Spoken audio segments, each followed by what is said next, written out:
After more than 200 days, Nintendo finally deigned to release a Direct showcasing the company's plans for 2020. In case you don't know, a Nintendo Direct is a live stream, or simply a video, Nintendo releases to show off the games coming to the Switch, or whatever console happens to be out at the time. So, after months of anticipation and speculations, what did Nintendo have to show for itself? Did we see more footage of the sequel to Breath of the Wild, or even for Metroid Prime 4? Maybe even a release date for either of them? Or perhaps we even caught a glimpse of a more powerful iteration of the Switch, or maybe an announcement of a brand new game in any of Nintendo's storied franchises. If you were hoping to receive news about even one of these things, then you were sorely disappointed. To be fair to Nintendo, the company made it very clear from the get-go that this was a mini-direct, not a full-blown presentation of upcoming games. In addition, Nintendo released it out of the blue without any prior announcement. With all that being said, however, this was still a disappointing direct in my humble opinion. The biggest news of the whole thing was that Xenoblade Chronicles Definitive Edition will be releasing on May 29th, which is sooner than I expected to be honest. A few select 2K games are coming to the Switch, a new fighter from ARMS is in development for Super Smash Bros. Ultimate, an update featuring a multitude of bunny-related activities is coming for Animal Crossing, and the Panzer Dragoon remake is out now. That was the gist of the whole direct. Oh, and a cool-looking Metroidvania-like game called Shinseki Into the Depths is also out now on Switch. What made this direct fall flat in my opinion was the ending. Nintendo's directs usually end on a strong note. Traditionally, at least with the Switch, all directs end with a surprise that no one sees coming. What was the surprise at the end of this particular direct, you ask? It was more in-depth coverage of the 2 DLCs coming to Pokemon Sword and Pokemon Shield later this year. And yes, before you ask, we did already know about the DLC, and honestly the Direct didn't really provide much in the way of new information about them. It was a lame way to end the Direct, especially when you compare it with the February 2019 Direct, where Link's Awakening was unveiled, and the ending of Nintendo's E3 2019 presentation, where the sequel to Breath of the Wild was announced. The ending, coupled with the long wait and the scant information, made this Direct one of the worst I've ever seen. I know it will come as a surprise to some, but I didn't come here today to just bitch and moan about the latest Direct. Although I have enjoyed doing just that thus far, my real aim today was to talk about how Nintendo's mini Direct and light 2020 release schedule fits into its long-term strategy. I'm of course talking about the Blue Ocean Strategy. In 2004, a book by the name of Blue Ocean Strategy, How to Create Uncontested Market Space and Make the Competition Irrelevant came out. According to this book, markets come in 2 denominations, the Red Ocean and the Blue Ocean. The Red Ocean is where all of the established businesses exist. All of them are competing for the same customers in order to carve out their piece of the pie. This leads to a feeding frenzy, hence the term Red Ocean. By contrast, the Blue Ocean is where there is not much competition, where companies can innovate and create growth instead of fighting over existing demand. Companies who adopt this mindset usually go against the grain and do their own thing instead of chasing existing trends and ideas. The Blue Ocean allows a company to differentiate itself from the competition and thus demand is created, thus rendering the competition irrelevant. Does this sound like the strategy of a certain company? I think it does.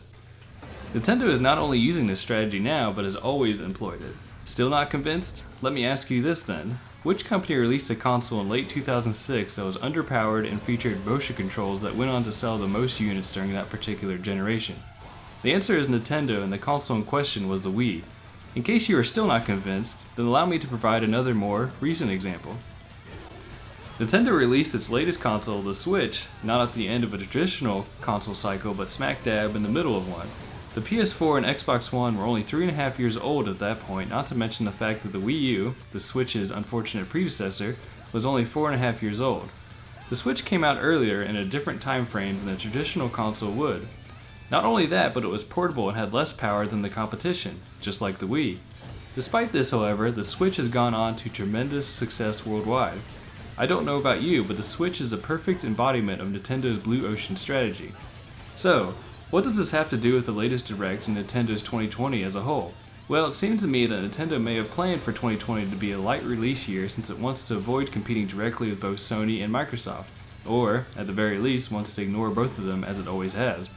In case you've been living under a rock, both Sony and Microsoft have new consoles coming out later this year, the PS5 and Xbox Series X, respectively.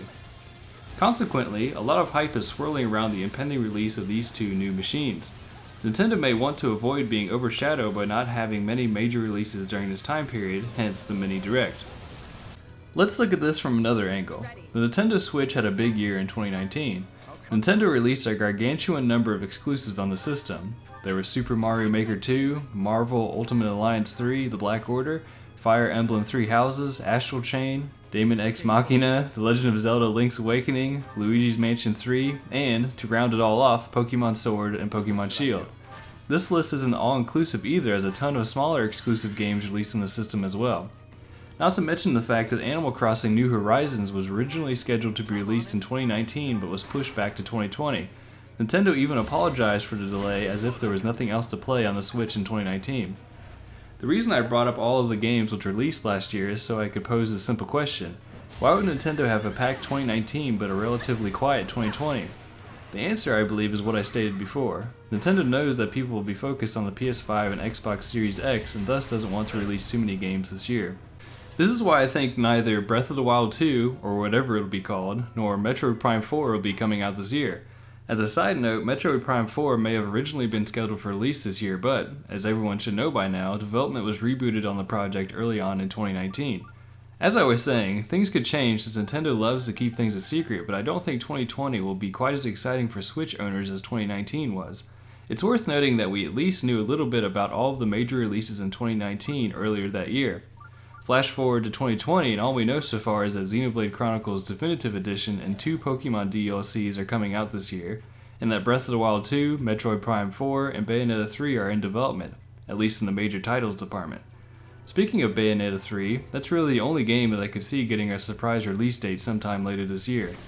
As I said, things could change, but I really don't see Breath of the Wild 2 or Metroid Prime releasing anytime this year. I'm sure that Nintendo has other secret projects in the works that they will reveal in due time, but I don't think they will come out this year either. I believe that Nintendo will let Sony and Microsoft have all the hype in the second half of the year and then come out swinging again in 2021 once the excitement surrounding the release of the PS5 and Xbox Series X dies down. If I had to guess, I would say that the big direct with the really juicy reveals will happen in June of this year. That's when E3 was supposed to occur, and I could see Nintendo forging ahead with a direct in spite of E3's cancellation. If it doesn't happen then, I would say watch out for a big direct in September because Nintendo has to announce its future projects at some point. Of course, I could be talking out of my ass here, and, let's face it, I am, since Nintendo likes to keep everyone on their toes. An easy counterpoint to my argument is the release of the first Breath of the Wild back in 2017.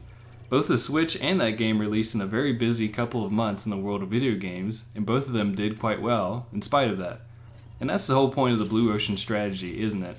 Do your own thing, carve out your own space, and render the actions of your competitors irrelevant, keeping people guessing every step of the way. Well, that's it for me today. What did you all think about the latest Nintendo Direct? Did you like it? Or did you, like me, think it was kind of lame? What do you think Nintendo has in store for us for the rest of 2020? Let me know in the comments below. Please like and subscribe. Thanks. Bye.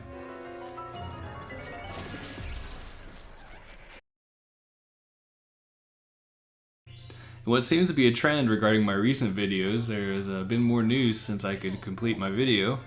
Apparently there are a bunch of Super Mario ports on the way for the Switch. These are just rumors at this point, so take them with a grain of salt. But we could potentially be getting a collection containing Super Mario 64, Super Mario Sunshine, and Super Mario Galaxy, and a deluxe edition of Super Mario 3D World by the end of this year.